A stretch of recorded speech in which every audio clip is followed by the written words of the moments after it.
अंधा प्रेम। अनन्या एक गरीब लड़की थी। उसके पिता एक कपड़े की दुकान पर काम करते थे और माँ दूसरों के घरों में चौका बर्तन किया करती थी।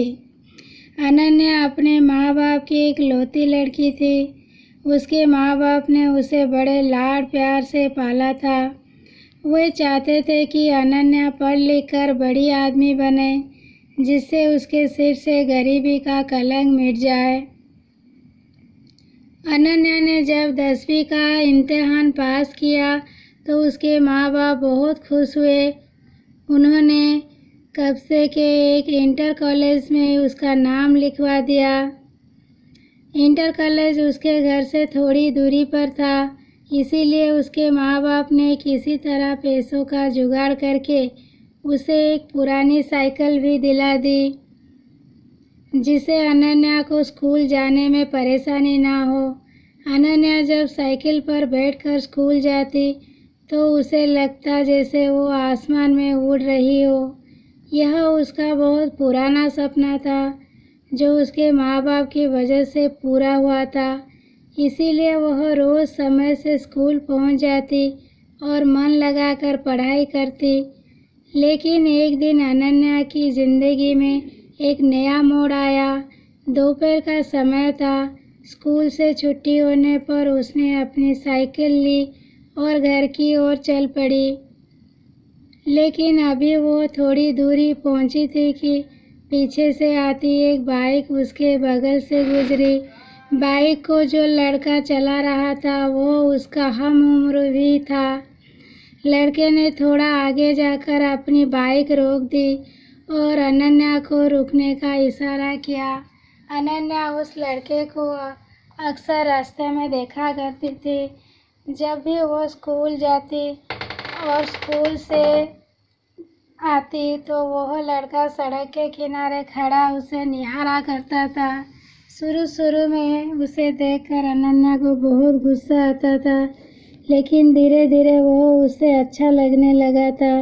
इस तरह से रास्ते में रोके जाने से अनन्या घबरा सी गई।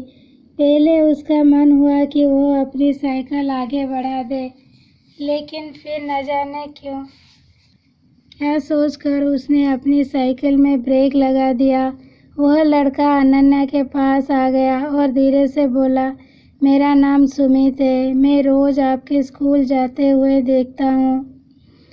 अगर आप बुरा ना मानो तो मैं आपसे कुछ कहना चाहती हूँ। क्या?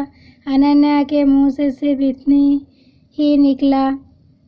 सुमित ने अपनी शर्ट की जेब से एक गुलाब की कली निकालकर उसके हाथ में रख दी और उसकी मुट्ठी बंद करते हुए बोला, मैं तुमसे बहुत प्यार करता हूँ। उठते बैठते सोते जगते हर समय बस तुम्हारे बारे में सोचा करता हूँ। मुझे कुछ भी अच्छा नहीं लगता है। सुमित और भी बहुत कुछ कहना चाहता था, पर अनन्या ने उसके होठ पर हाथ रखकर उसे चुप करा दिया। तो आपको मेरा प्यार कबूल है? उस लड़के ने अनन्या की आंखों में आंखें डालकर पूछा। अनन्या शर्मा गई। उसने चुपचाप हाँ में अपनी गर्दन हिलाई और साइकिल पर बैठकर तेज तेज पैडल चलाती हुई अपने घर को चली गई। इस तरह अनन्या और सुमित में बातचीत की शुरुआत हो गई। सुमित रोज उसके लिए कोई ना कोई गिफ्ट लाता और उसके लिए जीने मरने की कस्में खाता। उसकी बातें सुनकर अनन्या दीवानी हो जाती और सपनों की दुनिया में खो जाती। एक दिन सुमित ने अनन्या से कहीं घूमने चलने का आग्रह किया। पहले तो अनन्या ने हल्का सा ना नुकुर किया, लेकिन फिर वह तैयार हो गई। उस दिन अनन्या बहुत खुश थी। वह तय समय पर उस जगह पहुंच गई जहां पर सुमित ने उससे मिलने के लिए कहा था। सुमित ने अनन्या की साइकिल को एक दोस्त की दुकान पर खड़ी कर दी और अनन्या को बाइक पर बैठा कर चल पड़ा। सुमित अनन्या को लेकर नदी के पास पहुंचा। वहां पर उसने अपनी बाइक खड़ी कर दी और दोनों लोग घास पर बैठकर बातें करने लगे। सुमित ने अनन्या से एक दो बातें की, फिर वह उसके करीब आ गया और उसके चेहरे से खेलने लगा। धीरे धीरे अनन्या पर एक नशा सा छाता चला गया। शायद वो सुमित के मन की बात समझ नहीं पाई, इसीलिए उसने अपने आप को सुमित के हवाले कर दिया। दोनों लोग एक दूसरे के प्यार में खो गए और दो जिस्म एक जान हो गए। अभी वे दोनों लोग ठीक से नॉर्मल भी ना हो पाए थे कि तभी न जाने कहाँ से वहाँ पर 3 लड़के आ गए। उन्हें देखकर अनन्या हक्का बक्का रह गई और जल्दी जल्दी अपने कपड़े सही करने लगी। ये देखकर एक लड़के ने उसका हाथ पकड़ लिया और अपने पास घसीटता हुआ बोला, इतनी भी क्या जल्दी है रानी, हम भी तो तुम्हारे दीवाने हैं, थोड़ा हमारी भी तो मनोरंजन कर दो। अनन्या ने कातर दृष्टि से सुमित की ओर देखा और वह अनन्या की मदद करने के बजाय हंस रहा था। यह देखकर अनन्या का हृदय चित्कार कर उठा, यानी कि यह सब सुमित की एक सोची समझी चाल थी। अनन्या आगे कुछ सोच ही नहीं पाई क्योंकि वे तीनों लड़के उसके ऊपर भूखे भेड़ियों की तरह टूट पड़े थे। अनन्या मदद के लिए चिल्लाती रही और वे उसे नोचते घसीटते रहे। कुछ ही पलों में अनन्या की सहन शक्ति ने जवाब दे दिया और वो बेहोश हो गई। लगभग 1 घंटे के बाद अनन्या को होश आया। वे तीनों लड़के और सुमित वहाँ से जा चुके थे। दर्द की वजह से उसके शरीर की प्रत्येक नस फट रही थी। उसकी आंखों के आगे अंधेरा छाया हुआ था। उसके सारे सपने ध्वस्त हो चुके थे। उसे अपना जीवन समाप्त होता हुआ नजर आ रहा था। अनन्या सोचती रही कि क्यों मैंने सुमित की बातों पर विश्वास किया, क्यों मैं उसके साथ बस्ती से इतनी दूर यहाँ पर आई।